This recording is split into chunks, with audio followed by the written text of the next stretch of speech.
C'est ici à Batch de Béarn, tout près du département des Landes, qu'un premier foyer infectieux de grippe aviaire dans les Pyrénées-Atlantiques a été détecté ce week-end. Dès lundi matin, les services vétérinaires ont procédé à l'abattage des 2800 canards de cet élevage, situé au sein de l'ESAT Château-Bellevue.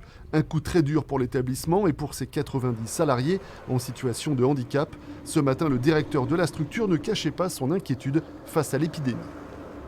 Il y a une porte d'entrée, on est cette porte d'entrée, mais malheureusement sur cette épidémie, il y a surtout des fenêtres et puis ça rentre partout.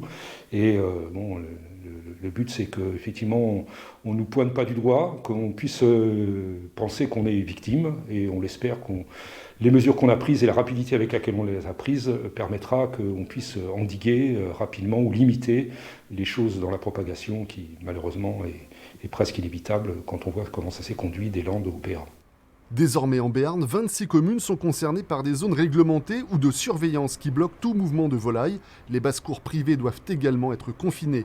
La prolifération du virus depuis son apparition dans les Landes il y a quelques semaines est particulièrement rapide.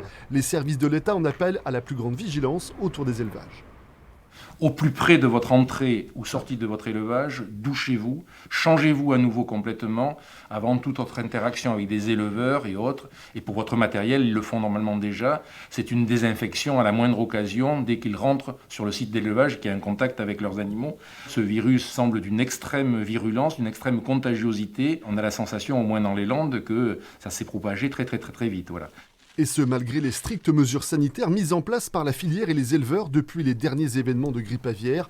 Désormais, c'est au préfet de décider de procéder ou non à des abattages préventifs dans la zone de surveillance autour du foyer infectieux.